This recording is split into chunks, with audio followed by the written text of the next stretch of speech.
closely. Any instability in the US could have ripple effects globally. But what's the thinking behind Trump's brinkmanship? Has he turned chaos into winning strategy? We'll explore. Also on the show, Israel has blocked aid ships heading to Gaza. Trump is plotting long-range Ukrainian hits on Russia. Pakistan continues to hold the Asia Cup trophy hostage. And the artificial intelligence bubble continues to grow. Around 95% of companies see no returns. All of this and more lined up. But first, the headlines. India and China agree to resume direct passenger flights by the end of this month. This is a significant step towards restoring normalcy in bilateral ties. The decision comes just weeks after Prime Minister Narendra Modi met the Chinese president on the sidelines of the Shanghai Cooperation Organization summit. Flights between the two countries were suspended in early 2020 during the COVID pandemic. Afghanistan's foreign minister is expected to visit India next week, according to reports. This would be the first high-level meeting between the two sides since the Taliban returned to power in Kabul in August 2021. So far, India's engagement with the Taliban has been limited mainly to humanitarian aid and people-to-people ties. At least 2 people were killed and 3 were injured in a car and stabbing attack outside a packed synagogue in Manchester. The suspect is believed to have been shot dead by the UK police. Prime Minister Keir Starmer has condemned the attack. He left a European political summit in Denmark early to chair an emergency security meeting in London. The lower house of Brazil's Congress votes to expand income tax exemptions for the middle class, despite opposition from investors. The bill, which awaits Senate approval, would exempt about 16 million Brazilians from paying income tax, according to government estimates. And this weekend's Singapore Grand Prix has been declared an official Formula One heat hazard. It is the first time that this new rule has been invoked to help drivers stay cool. Singapore's Marina Bay Street circuit is one of the most physically demanding F1 races, where extremes of heat, humidity, and weather all play a part.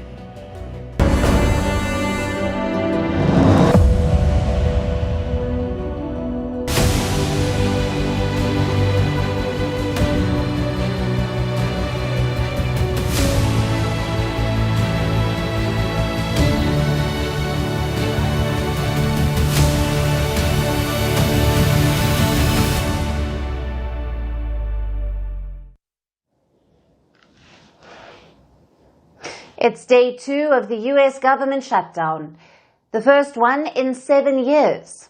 It's already turning into one of the biggest political flashpoints in modern American history. The White House is warning of layoffs, and the blame game is on in full swing. Republicans are pointing fingers at Democrats. The Democrats are blaming Republicans as the deadlock continues. The Chuck Schumer AOC wing of the Democratic Party shut down the government because they said to us, we will open the government, but only if you give billions of dollars of funding for health care for illegal aliens. That's a ridiculous proposition. At midnight, Donald Trump and Republicans shut the federal government down because they don't want to provide health care to working class Americans. It's a deadlock that has put the world on edge. Remember, this is only a partial shutdown. Essential workers are still reporting to duty, but they are working without pay. Non-essential staff have been sent home on unpaid leave. The impact of this shutdown may look limited and temporary, yet observers remain nervous. The shutdown is already having wider consequences. It affects the outlook for the US economy, and it shapes decisions made by global investors. There are 2 big reasons why. Now, number 1 is linked to economic data. Since the US government has shut down, some key economic data won't be released, like the monthly jobs and inflation reports. Now, what do these reports cover? It contains key numbers and data, like how many jobs were created or lost, how much prices are rising. The flow of this information has stopped since the government is witnessing a shutdown. Now, why is this significant? You see, this data is essential. It is used to make economic policies. It influences decisions of policymakers like the U.S. Federal Reserve or the Fed, and that's the Central Bank of America. It uses this data to decide interest rates, the rate at which banks extend loans to their customers. The Fed relies on job numbers and, crucially, inflation data to make these decisions. Now, without these reports, the Fed could be flying blind. Now, that's how one expert put it. This is the impact of the shutdown on America's economic leaders. It's harder for them to figure out what's happening in the American economy. If they have less data, it may lead to less informed decisions on matters that impact everyone's lives, jobs, savings, even the cost of living. So that's the first red flag. Now, the second is linked to currency. Now, this shutdown directly impacts the US dollar because the longer the shutdown lasts, the weaker the dollar could get. That's the assessment of the MUFG Bank. Now, the MUFG Bank is one of the world's largest financial groups, and according to them, the dollar is at risk of further losses. They have issued a warning of sorts. The MUFG's assessment says that this is because if the shutdown drags on, the US Fed could slash interest rates, possibly as early as October, and again in December. And when rates fall, the return on dollar assets falls too, and that makes the dollar less attractive. The fear is even bigger this time. In the last shutdown in 2018, there was room for compromise. But this time, in his second term, President Trump has been far more aggressive with his policies. Experts fear that Trump may not be willing to compromise. He might double down instead. Already, Trump has threatened mass firings of federal workers. If that happens, the impact would be huge. Hundreds of thousands could lose their jobs, and America's growth would take a bigger hit. Markets would then price in a deeper economic slowdown and a weaker dollar. On paper, this shutdown is just a domestic budget crisis. But in reality, it has far-reaching consequences. Each day without a budget deal means more pressure on the American economy, America's central bank, and the US dollar. This shutdown shouldn't be seen in isolation. It is part of Donald Trump's brand, his brand of chaos. From outside, it may look random, it may look directionless, but the president has turned it into a strategy. Whether it's trade or media coverage or funding bills, Trump uses the same strategy: chaos. He raises the stakes to unimaginable levels. Then, when he waits for the other side to cave, take the shutdown case, the president has issued stark threats to the Democrats. He has warned them of irreversible cuts. Do things during the shutdown that are irreversible, that are bad for them and irreversible by them, like cutting vast numbers of people out, cutting things that they like, cutting programs that they like. They're taking a risk by having a shutdown because of the shutdown, we can do things medically and other ways, including benefits. We can cut large numbers of people out. We don't want to do that, but we don't want fraud, waste, and abuse. And, we're cutting that. Naturally, this will spook the Democrats. And Trump is hoping that will bring them to the table. The same with tariffs. Think back to his announcement on April. Trump imposed the so-called reciprocal tariffs on all countries.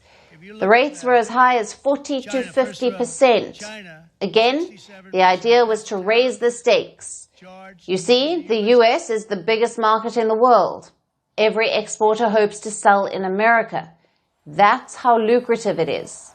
And Trump capitalized on that. He raised the stakes for exporters around the world. And it worked. Most countries lined up to sign a trade deal. Also, look at media crackdowns. Trump is on a lawsuit spree against US media outlets. He sued CBS for $10 billion. He sued ABC News for $15 million. And he sued the New York Times for $15 billion. The first two ended in settlements. Trump allegedly used the pressure of broadcasting regulators, and on cue, the outlets settled. Back payments aside, the tactic is the same. Raise the stakes for media outlets that criticize him. Of course, it won't work all the time. Sometimes Trump will have to roll back or delay.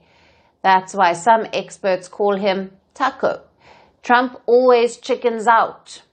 But as the last few months have shown, not always.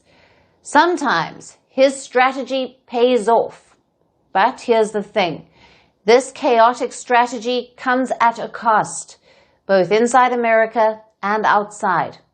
This shutdown is the perfect example of that. Trump is betting that the Democrats will cave.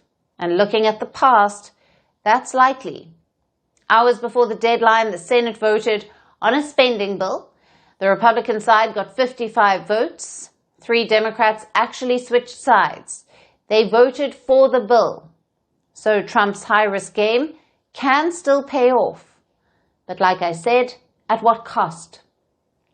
Some 750,000 government workers could be put on leave. Essential services could be slowed. Even soldiers will not be paid. Trump is willing to risk that pain for his reward. The same with tariffs. They have shaken consumer confidence in the U.S. economy. The confidence index fell by 3.6 points in October.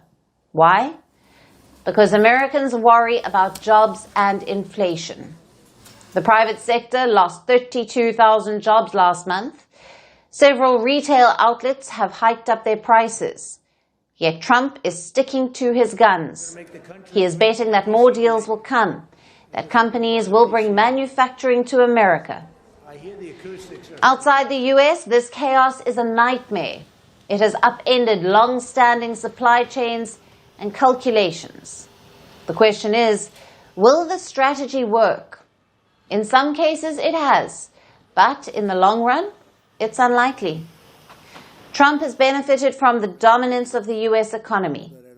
Countries aren't signing deals with him because they agree with him or because they think his strategy is great. They're signing deals because they need the U.S. market. But once they diversify, once they de-risk from this dependence, then what happens? We've already seen some examples. China and India have not caved to Trump's pressure. These countries are already strategically autonomous. They don't depend on America for technology or weapons or political support. Hence, they withstood Trump's pressure. If other countries reach that stage, it could be game over. It was a month-long voyage meant to deliver aid to Gaza, yet it ended in confrontation at sea. Israeli commandos intercepted a flotilla of nearly 40 boats. They were carrying medicine, activists, and even European lawmakers to Gaza. Among those detained is Swedish climate campaigner Greta Thunberg. Israel calls it a safe interception. Activists call it piracy, and some countries have slammed Israel's action. At the heart of it all is a question. Can Israel legally stop ships in international waters? Our next report tells you. It started with boats, dozens of them. Some carried boxes of medicine, others carried European parliamentarians, lawyers and activists. Among them was the Swedish climate campaigner Greta Thunberg. The flotilla, formerly called the Global Sumud Flotilla, set off from Spain a month ago. It included almost 40 boats and around 500 people on board. The goal was to break through Israel's 18-year blockade of Gaza and deliver aid directly to civilians. But before it could reach its destination, Israeli naval ships closed in. This is the Israeli Navy. You are approaching a blockaded zone. Commandos were seen boarding boats in international waters.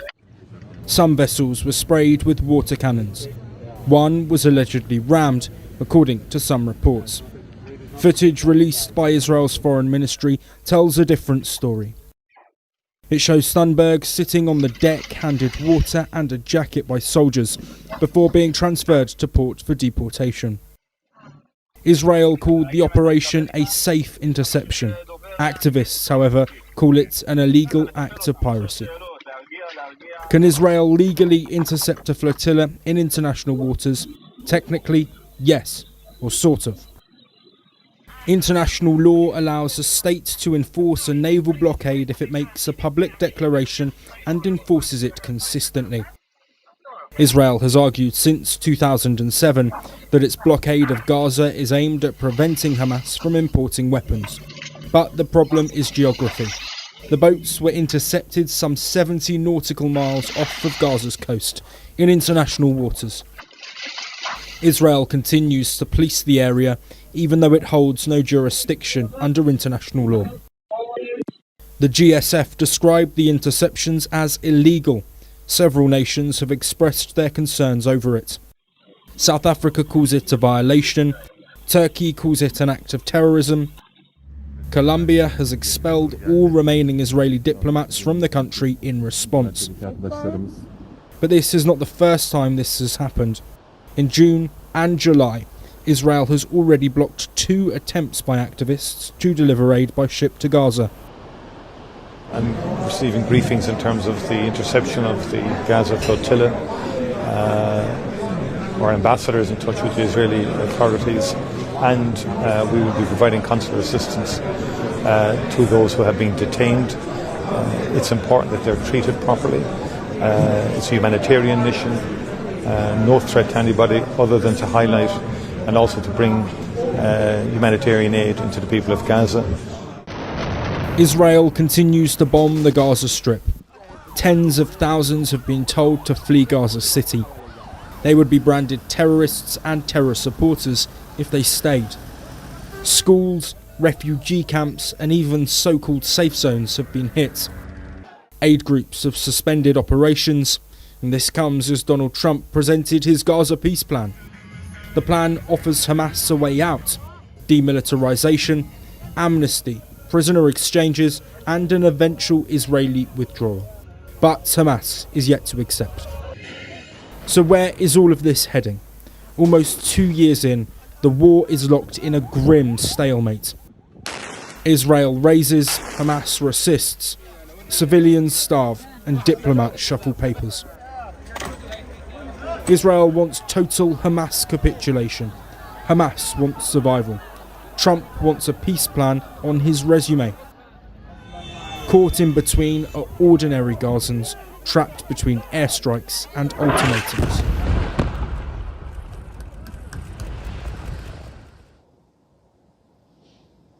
And now let's talk about Ukraine and the US. Just months ago, they seemed to be on a collision course. Trump was signaling clearly if Ukraine wanted to keep fighting Russia, it might have to do so without American support. Russia seemed to have Trump's ear. And the US president engaged in a public spat with Ukraine's leader Volodymyr Zelensky. He told him in front of the world's press, "Without us, you don't have the cards." Today, that message has changed. Trump now seems ready to give Kiev some aces. The US is set to provide Ukraine with intelligence that will help Kiev strike deep inside Russia. Fresh reports have emerged. Apparently, Trump has approved a new policy.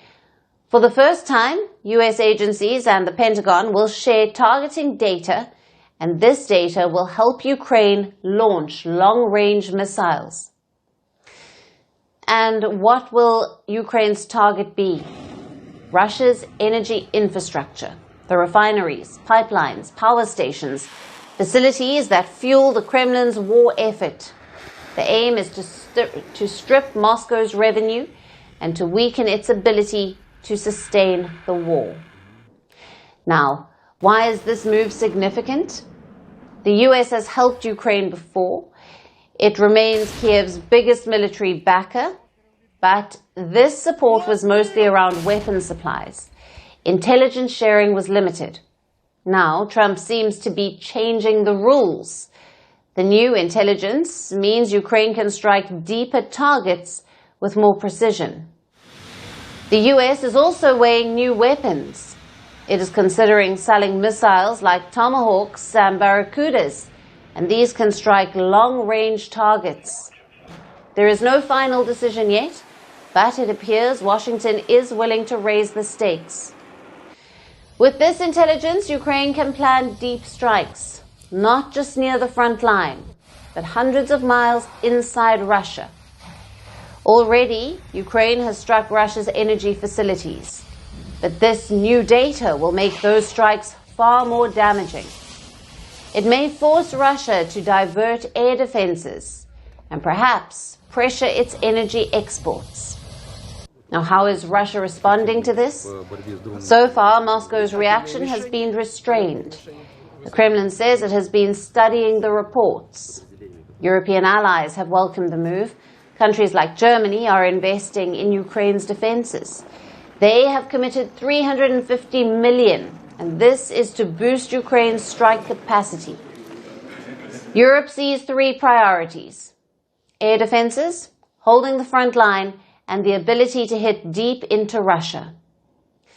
For a smaller army like Ukraine's, taking the fight beyond the front is essential.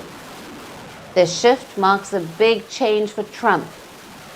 Since taking office in January, he tried to broker a ceasefire. He offered Putin economic incentives to end the invasion. But those talks stalled. Putin did not respond. The negotiations collapsed. Now, Trump is taking a different course. He recently posted online that Ukraine could recover all of its territory at the United Nations, but he was even more blunt. It's not making Russia look good. It's making them look bad. No matter what happens from here on out, this was something that should have taken a matter of days, certainly less than a week. And they've been fighting for 3.5 years and killing anywhere from 5,000 to 7,000 young soldiers, mostly soldiers, on both sides, every single week. From 5,000 to 7,000 dead young people. Trump is clearly changing his tone. It remains to be seen if he follows up with his words, with tangible support on the battlefield for Ukraine. But either way, Trump's statements show Ukraine may have more cards to play. Most importantly, it has been a green light from America to keep striking deep inside Russian territory. For Moscow, this shift may force a rethink. For Kiev, it's a new opening. And for the world, it marks a new chapter in a war that is far from over. Vantage continues after a short break.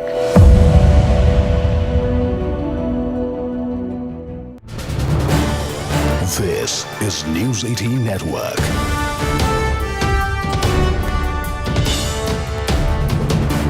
India's largest news network. संघ के कार्य के 100 वर्ष पूरे करने वाले और इस निमित्त वर्षभर संघ ने जो कार्यक्रम आयोजित किए हैं उनका सूत्रपात करने वाले इस विजयादशमी उत्सव के निमित्त हम सब एकत्रित लोगों के बीच में आज के हमारे प्रमुख अतिथि महोदय भूतपूर्व राष्ट्रपति जी आदरणीय रामनाथ जी कोविंद,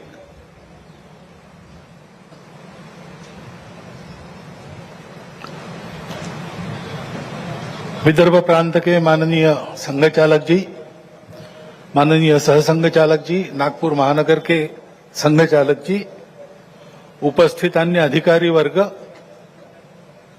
परम श्रद्धेय संतवृंद, आत्मीय स्वयंसेवक बंधु, नागरिक सज्जन एवं माता भगिनी,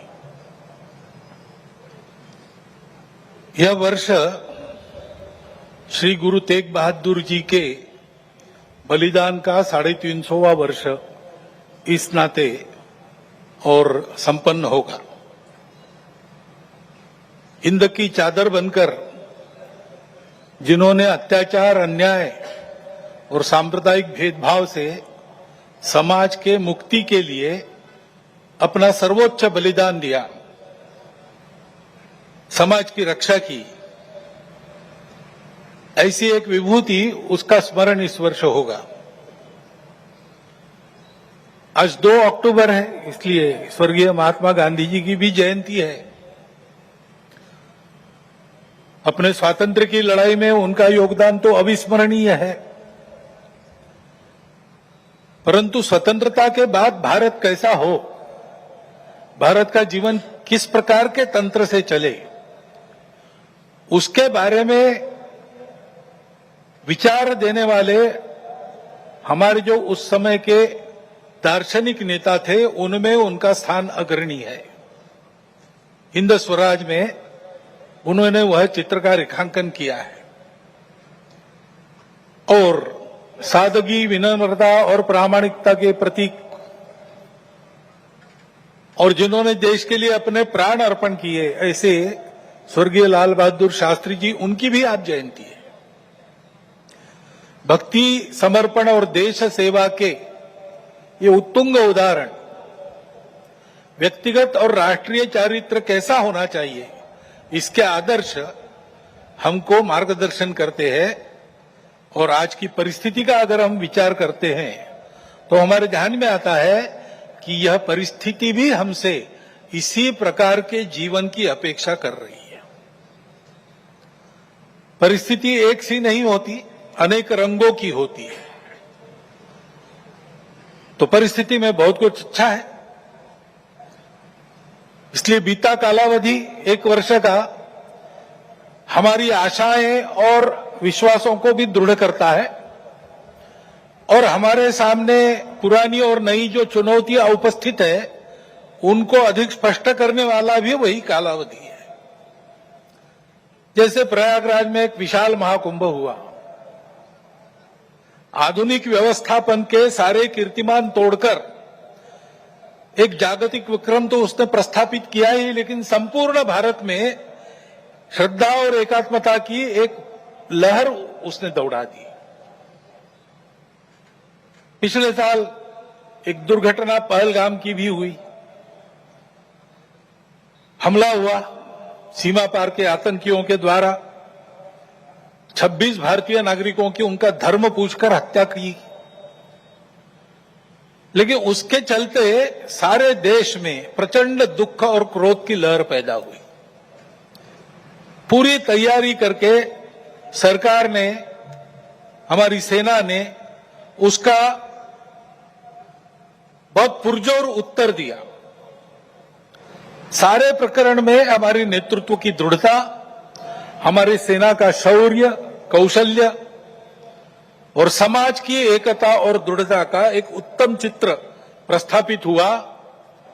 और यह भी वह घटना हमको सिखा गई कि यद्यपि हम सबके प्रति मित्रभाव रखते हैं और रखेंगे, फिर भी अपने सुरक्षा के विषय में हमको अधिकाधिक सजग रहना पड़ेगा, समर्थ बनना पड़ेगा। क्योंकि इस घटना के बाद दुनिया में विभिन्न देशों ने अपनी अपनी जो भूमिका ली, उसमें हमारी ये भी ध्यान में आया कि हमारे मित्र कौन कौन है और कहां तक है। देश के अंदर भी अशांति फैलाने वाले असंवैधानिक उग्रवादी या संविधान विरोधी कहिए उग्रवादी नक्सली आंदोलन पर शासन और प्रशासन की दृढ़ कार्रवाई भी हुई और उनके अनुभव से The Asia Cup cricket tournament is long over, but it continues to dominate the headlines, all thanks to Pakistan. Their cricket board chief, Mohsin Naqvi, is throwing tantrums. He is refusing to hand over the trophy to India. Let me repeat that. The tournament winners are being denied their trophy. Let me tell you the whole story. Pakistan faced India in the Asia Cup final on Sunday. India won the match by 5 wickets, but afterwards there was drama. Even after 1 hour, the presentation ceremony did not start. Even when it did, India did not get the trophy. None of their players were called up to take medals. Why? Because of Mohsin Naqvi. You see, Naqvi wears many hats. He is Pakistan's Interior or Home Minister. He is Pakistan's Cricket Board Chief, and he's also President of the Asian Cricket Council. So Naqvi wanted to give the trophy to India, but the team refused. The same man had attacked India in recent months. Even during the tournament, he mocked India. He posted this picture of footballer Cristiano Ronaldo, and it's a reference to alleged Indian jet downings. So naturally, the Indian team did not want to receive their trophy from someone like that. So what did Naqvi do? He took the trophy back to his hotel room. He refused to hand it over. Then on Tuesday, a virtual ACC meeting was held, and again, no luck. Naqvi refused to back down. So, in response, the Indian representatives walked out. They registered their protest against Naqvi. Then on Wednesday, he posted this message. As ACC president, I was ready to hand over the trophy that very day, and I am still ready now. If they truly want it, they are welcome to come to the ACC office and collect it from me, unquote. Now, all of this grandstanding for what? To hide Pakistan's failures. They lost 3 times to India in the Asia Cup. So Mohsin Naqvi is under pressure. The former Prime Minister Imran Khan has slammed him. He says that Naqvi is ruining Pakistani cricket like Asim Munir is ruining the country. The former cricketer Shahid Afridi has also attacked him. He is asking Naqvi to resign as the board chief. So even Pakistanis are unhappy with what Naqvi is doing. Which brings us to the big question. What should happen next? Let's look at this from an objective lens. India won the tournament fair and square, so only Team India can be awarded the trophy. No other team can step in and receive the award. But look at the other side. Anyone could hand the trophy to Team India. Doesn't have to be Naqvi. Let me take you back to 2022. Sri Lanka won the Asia Cup that year. And back then, India's Jay Shah was the ACC chief. But he did not present the trophy to the Sri Lankan team. It was presented by the Sri Lankan board chief. So this isn't some unprecedented situation. Other officials can present the trophy to India. The only roadblock is Pakistan's ego. You can't just hold a trophy hostage. It belongs to the rightful winners of the Asia Cup. And that's Team India. If Pakistan want the trophy so badly, they should try winning sometimes. Tensions are boiling over in Pakistan-occupied Kashmir. Thousands of locals have taken to the streets. They are demanding changes Islamabad has ignored for years. But the protests have been met with brutal force, tear gas, water cannons and deadly violence. 12 people were killed in the protests. Pakistan Prime Minister Shehbaz Sharif has finally broken his silence. He has called for restraint. The Pakistan Prime Minister promises a fair investigation. Our next report brings you the details. Pakistan-occupied Kashmir has erupted into protest. Thousands of locals have poured into the streets of Muzaffarabad, Rawalkot, Mirpur and Neelam. They are demanding changes that Islamabad has ignored for years.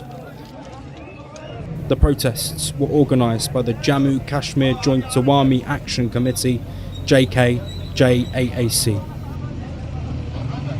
It is a local political group which has accused Islamabad of hijacking POK's political and economic system. Some of their demands include remove reserved seats for refugees, roll back privileges given to political elites. At the heart of the protests is anger over Pakistan's leadership hijacking POK's political system. The 53-member POK Assembly includes 12 seats reserved for refugees. Locals claim these seats are often filled by Islamabad-appointed proxies that undermine the voice of the permanent residents. However, in Pakistan, any challenge to Islamabad's authority comes with a heavy price. The response from the authorities was brutal. Riot police and paramilitary forces fired water cannons and tear gas at demonstrators. At least 12 civilians were killed. Dozens more have been injured. Entire cities were shut down. Shops, schools, public transport, everything was affected. For Islamabad, this is a nightmare scenario. Prime Minister Shehbaz Sharif finally broke his silence. He expressed deep concern over the violence. He has expanded the negotiation committee to find a solution. The committee now includes federal ministers, former POK officials, and other high-level representatives. Sharif also called for restraint. The question, however, is whether this intervention will actually help, or if it's just another attempt to patch over a structural failure. Because in POK, the anger runs deeper than a list of demands. And it's not just this. Pakistan's leadership is struggling on multiple fronts. There is separatism in Balochistan. There's the persistent threat of terror groups like the Tehreek-e-Taliban Pakistan.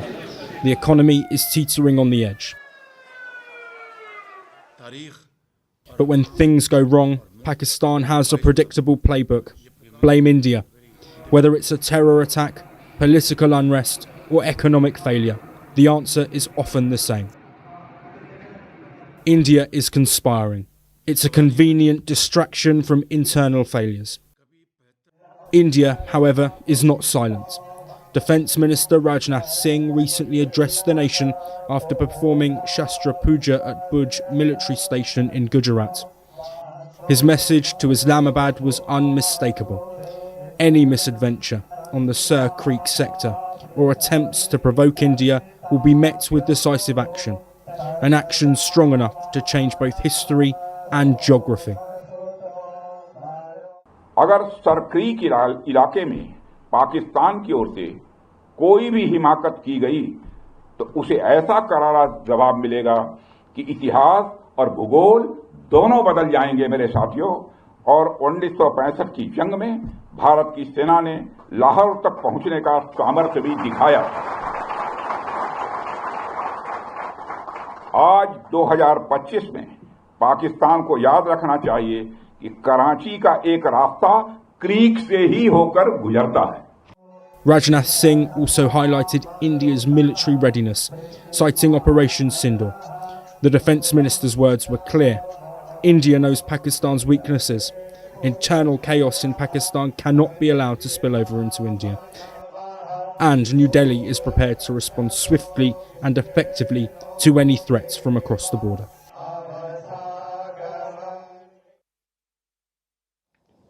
Our next story starts with a paradox. For the last 2 years, CEOs have been saying the same thing.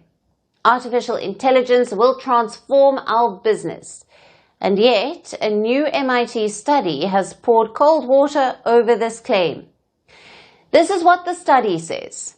95% of companies investing in AI are seeing exactly zero return. 95% of companies are pouring $30 to $40 billion in Gen AI pilots. Yet, most firms have little to show. The problem isn't infrastructure, regulation, or even talent. It is something far more mundane. The problem is learning. Most AI pilots look impressive on launch day, but they usually collapse in the wild. Why? Because they cannot adapt. 60% of companies explore tools like ChatGPT or Copilot. 20% make it to pilot stage. Only 5% reach production. And that 5%, they are the rare cases that end up useful. Everyone else is stuck in demo. Think of it like buying a treadmill in January. It looks amazing and life-changing then, but 2 weeks later, it's gathering dust. The MIT study calls it the enterprise paradox. Large firms run the most pilots, but they actually struggle the most to scale them. There's a lot of bureaucracy and compliance hurdles, and there's also resistance from middle management. All of these pile up, and they may impact the development of AI tools. In this case, smaller players actually move faster. So bigger companies are losing out.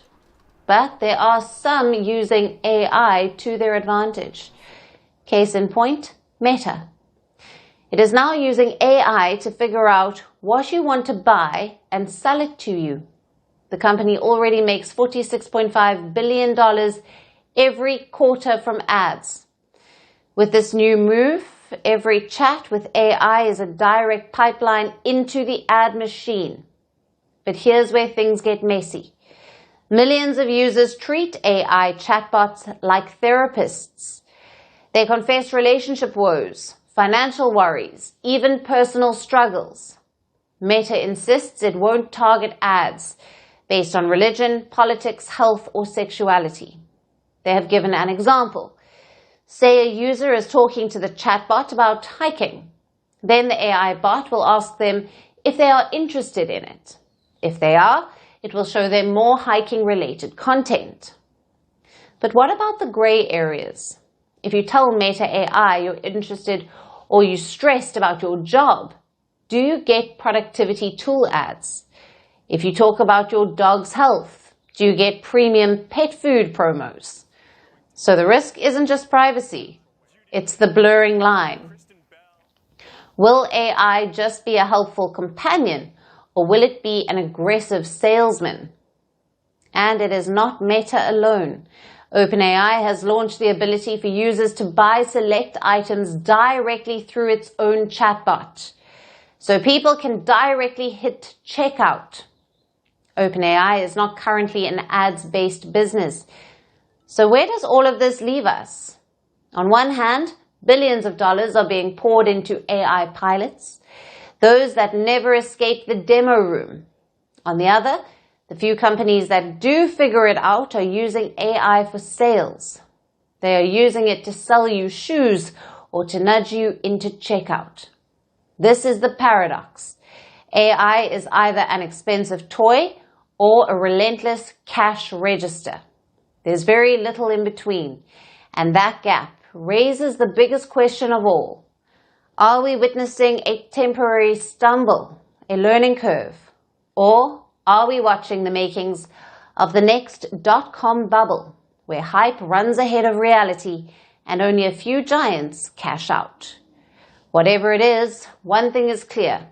Artificial intelligence may yet transform business, but it may transform it in ways that feel less like science fiction and more like marketing.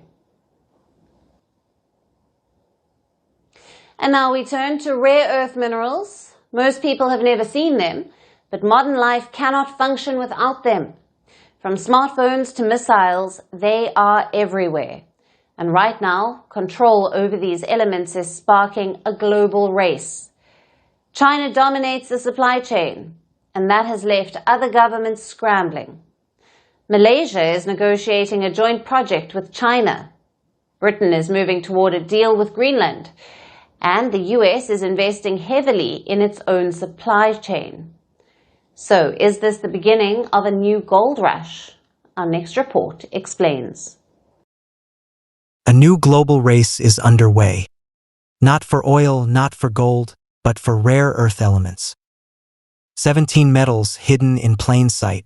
They sit inside every phone, power electric vehicles, and guide missiles as well as fighter jets.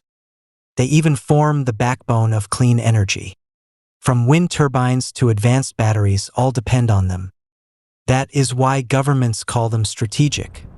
Because when supply is disrupted, entire industries stall. Because when one country controls the chain, others are left exposed. And that is why nations everywhere are rushing to secure supply, to claim their own share of the world's critical minerals. Malaysia is one of the latest battlegrounds. Talks are reportedly underway with China. Malaysia's sovereign wealth fund could partner with a Chinese state-owned firm. The plan? A refinery to process both light and heavy rare earths. It would mark a policy departure for Beijing, which has banned the export of processing technology. China is reportedly ready to swap its know-how for access to Malaysia's untapped reserves. Malaysia holds an estimated 16.1 million tons of rare earth elements reserve. But the plan reportedly faces roadblocks. China has questioned whether Malaysia can supply enough raw material. Malaysia, in turn, is concerned about environmental impact and regulatory hurdles. Despite the obstacles, the scramble continues. Elsewhere, the United Kingdom is looking further north to Greenland. A minerals partnership is close to announcement. Prime Minister Keir Starmer could reportedly sign it in Copenhagen. Greenland's icy terrain holds 40 of the 50 minerals the United States calls critical: uranium, graphite, and rare earths. The European Union has already signed a partnership with Greenland in 2023. Now London wants its own foothold, but challenges remain. Extraction is expensive and environmental risks are high. Taken together, these two agreements highlight the global picture. Countries are scrambling to diversify supply. For one simple reason: China still dominates the rare earth industry. It mines most rare earths. It refines nearly 90% of the global supply. That dominance has become a tool of leverage. In April, Beijing introduced new export controls. European carmakers warned of shutdowns. Licenses eased briefly in July, but bottlenecks persist. That dependence explains the rush. Yet the economics reveal a paradox. The global rare earth elements market itself is small for now. It was just $3.5 billion in 2024, but prices swing sharply, and profit margins stay thin. That makes private investment difficult. So governments are stepping in to keep projects alive. The United States has pledged $400 million to rare earth miner MP Materials, and it is exploring advanced purchase deals with Australia. Meanwhile, India is also scaling up its rare earth production and processing capacity. The aim is to build a resilient domestic supply chain and emerge as an alternative to Beijing. So the pattern is clear across continents. A new gold rush is underway, quieter than the old, driven by governments, not prospectors. And the prize is not jewelry. It is control of the rare earth magnets that power the modern world.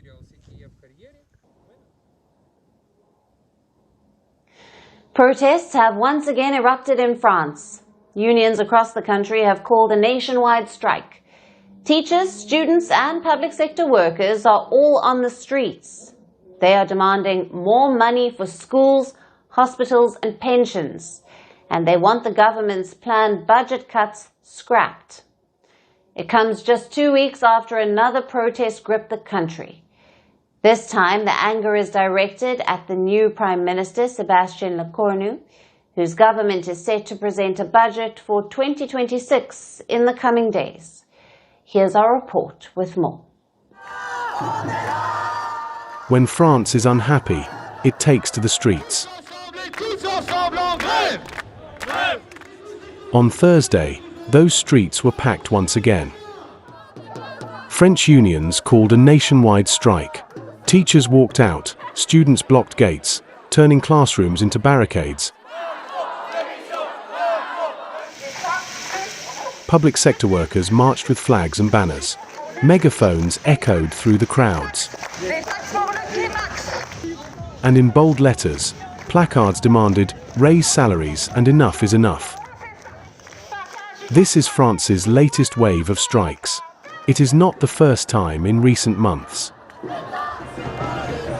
2 weeks ago, the same anger filled the streets. It was against the government's austerity measures.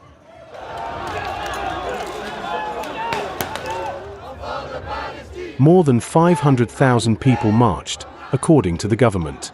Unions said the actual number was over 1 million.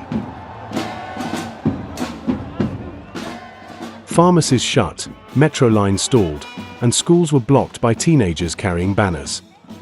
Placards called on President Emmanuel Macron to resign. That was the opening round. Now, the protests have returned for round 2. We must continue the fight, even if there are clearly not many of us. We must continue. It costs us a day each time. But hey, that's how democracy normally advances. But what exactly are they fighting for?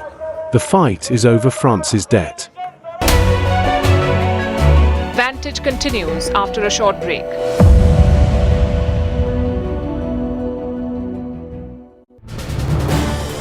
This is News 18 Network.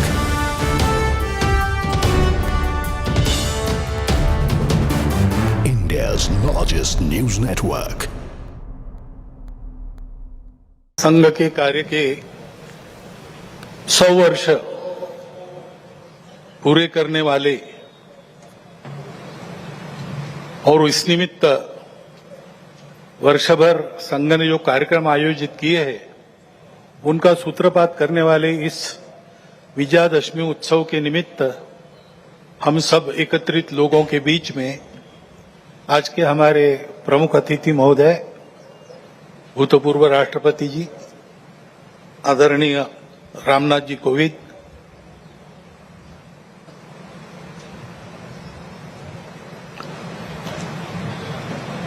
Vidarbha प्रांत के माननीय संघ चालक जी, माननीय सहसंघ चालक जी, नागपुर महानगर के संघ चालक जी, उपस्थित अन्य अधिकारी वर्ग, परम श्रद्धेय संतवृंद, आत्मीय स्वयंसेवक बंधु, नागरिक सज्जन एवं माता भगिनी, यह वर्ष श्री गुरु तेग बहादुर जी के बलिदान का 350वां वर्ष इस नाते और संपन्न होगा। हिंद की चादर बनकर जिन्होंने अत्याचार, अन्याय और सांप्रदायिक भेदभाव से समाज के मुक्ति के लिए अपना सर्वोच्च बलिदान दिया, समाज की रक्षा की, ऐसी एक विभूति, उसका स्मरण इस वर्ष होगा। आज 2 अक्टूबर है, इसलिए स्वर्गीय महात्मा गांधी जी की भी जयंती है। अपने स्वातंत्र्य की लड़ाई में उनका योगदान तो अविस्मरणीय है, परंतु स्वतंत्रता के बाद भारत कैसा हो, भारत का जीवन किस प्रकार के तंत्र से चले, उसके बारे में विचार देने वाले हमारे जो उस समय के दार्शनिक नेता थे, उनमें उनका स्थान अग्रणी है। हिंद स्वराज में उन्होंने वह चित्र का रेखांकन किया है और सादगी, विनम्रता और प्रामाणिकता के प्रतीक, और जिन्होंने देश के लिए अपने प्राण अर्पण किए, ऐसे स्वर्गीय लाल बहादुर शास्त्री जी, उनकी भी आज जयंती है। भक्ति, समर्पण और देश सेवा के ये उत्तुंग उदाहरण व्यक्तिगत और राष्ट्रीय चारित्र कैसा होना चाहिए, इसके आदर्श हमको मार्गदर्शन करते हैं। और आज की परिस्थिति का अगर हम विचार करते हैं तो हमारे ध्यान में आता है कि यह परिस्थिति भी हमसे इसी प्रकार के जीवन की अपेक्षा कर रही है। परिस्थिति एक सी नहीं होती, अनेक रंगों की होती है। तो परिस्थिति में बहुत कुछ अच्छा है, इसलिए बीता कालावधि 1 वर्ष का हमारी आशाएं और विश्वासों को भी दृढ़ करता है और हमारे सामने पुरानी और नई जो चुनौतियां उपस्थित है उनको अधिक स्पष्ट करने वाला भी वही कालावधि है। जैसे प्रयागराज में एक विशाल महाकुंभ हुआ,